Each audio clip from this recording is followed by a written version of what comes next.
नमस्कार, नादी टीवी देख रहे हैं आप और मैं हूं आपके साथ नैन्सी शर्मा। और चलिए बुलेटिन की शुरुआत करेंगे हरियाणा की खबरों के साथ। दरअसल हरियाणा के मुख्यमंत्री नायब सिंह सैनी ने प्रदेश के बुनकरों और उद्यमियों को बड़ी सौगात दी है। पानीपत में सीएम सैनी ने घोषणा की है कि पानीपत में अब अंतर्राष्ट्रीय स्तर का टेक्सटाइल संस्थान बनाया जाएगा। साथ ही टेक्सटाइल पॉलिसी की अवधि को भी साल 2026 तक के लिए बढ़ा दिया गया है।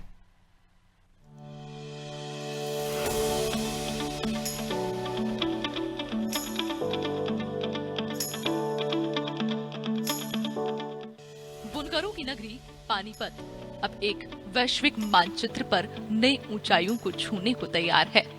मुख्यमंत्री नायब सिंह सैनी ने घोषणा की है कि पानीपत के कपड़ा उद्योग को नई तकनीक से जोड़ने के लिए 10 एकड़ भूमि पर एक अंतर्राष्ट्रीय स्तर का टेक्सटाइल संस्थान स्थापित किया जाएगा।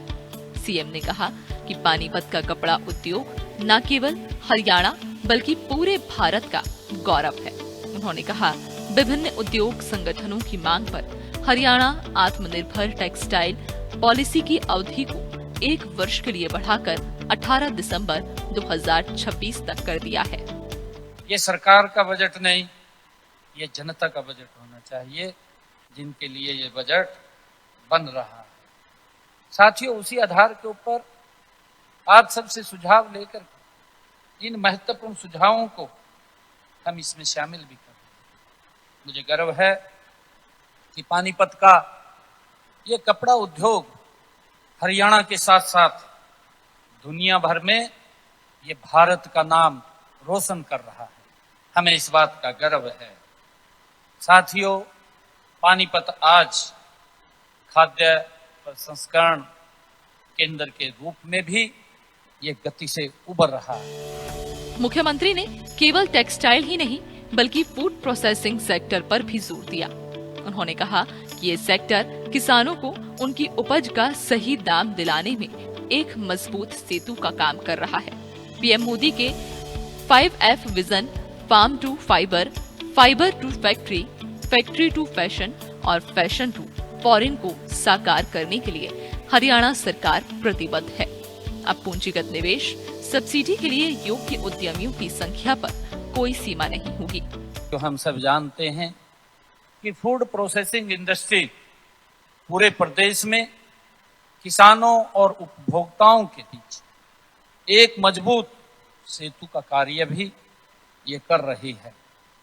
आप किसानों की उनकी उपज का बेहतर मूल्य दिलवाने, उन्हें आधुनिक तकनीक से जोड़ने और कृषि को लाभकारी व्यवसाय बनाने में अहम भूमिका भी निभा रहे हैं। मुख्यमंत्री नायब सिंह सैनी ने पानीपत को वैश्विक पहचान दिलाने के लिए मास्टर प्लान साझा किया है। अब पानीपत में 10 एकड़ में अंतर्राष्ट्रीय टेक्सटाइल संस्थान बनेगा जो अत्याधुनिक तकनीक से लैस होगा। सीएम ने हरियाणा आत्मनिर्भर टेक्सटाइल पॉलिसी को 18 दिसंबर 2026 तक बढ़ाते हुए 367 करोड़ की ग्रांट को मंजूरी दी है। उन्होंने उद्यमियों से कहा कि पानीपत का कपड़ा अब अमेरिका, यूरोप जाए तो उस पर लिखा मेड इन हरियाणा गुणवत्ता की गारंटी बने। अब यहाँ वेस्ट टू वेल्थ तकनीक से कचरे से फाइबर और एंटी बैक्टीरियल तौलिए बनेंगे। सरकार का लक्ष्य पानीपत, गुरुग्राम और फरीदाबाद को मिलाकर हरियाणा को एक ग्लोबल एक्सपोर्ट हब बनाना है। हरियाणा आत्मनिर्भर टेक्सटाइल पॉलिसी की अवधि 1 वर्ष के लिए बढ़ाई है। जो आप लोगों के सुझाव भी आए थे, 18 दिसंबर 2026 तक इसको हमने किया है। साथियों, हमने एक और बड़ा फैसला वो लिया है जिसमें पूंजीगत निवेश सब्सिडी के तहत अब मालिकों की संख्या पर कोई सीमा नहीं रहेगी। ये भी हमने फैसला लिया है। साथियों, हम सब जानते हैं कि अब जितने भी योग्य उद्यमी आएंगे, सरकार उन सब की मदद करेगी। मुख्यमंत्री ने कहा कि आज उच्च कोटि के खाद्य पदार्थों की मांग निरंतर बढ़ रही है। इस मांग को पूरा करने के लिए खाद्य प्रसंस्करण उद्योग को अधिक व्यापक बनाने की जरूरत है।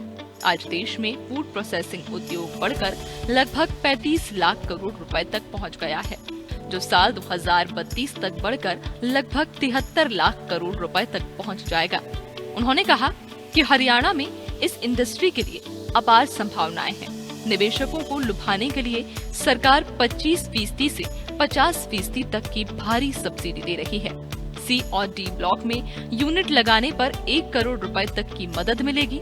सीएम ने जोर दिया कि उच्च कोटि के खाद्य पदार्थों की बढ़ती मांग को देखते हुए ये निवेश का सुनहरा मौका है। 2026 में हरियाणा अब फूड और फैशन दोनों में ग्लोबल लीडर बनने की राह पर है। मित्रों, आज बढ़ती जनसंख्या, बढ़ते शहरीकरण और स्वास्थ्य के प्रति सचेत उपभोक्ताओं के कारण उच्च कोटि के खाद्य पदार्थ की मांग निरंतर बढ़ रही है। साथियों, इस मांग को पूरा करने के लिए खाद्य प्रसंस्करण उद्योग को और अधिक व्यापक बनाने की आज आवश्यकता है। साथियों, क्योंकि यही उद्योग हमारे जो खाद्य पदार्थों को लंबे समय तक खराब होने से बचा सकता है। आज देश में फूड प्रोसेसिंग उद्योग बढ़ाकर लगभग 35 लाख करोड़ रुपए तक ये पहुंच गया है। हम सब इस बात को जानते भी हैं। यह वर्ष 2032 तक ये बढ़कर के लगभग 73 लाख करोड़ रुपए ये हो जाएगा, वहां तक पहुंच जाएगा। और इसलिए इस उद्योग में निवेश व विकास की व्यापक संभावनाएं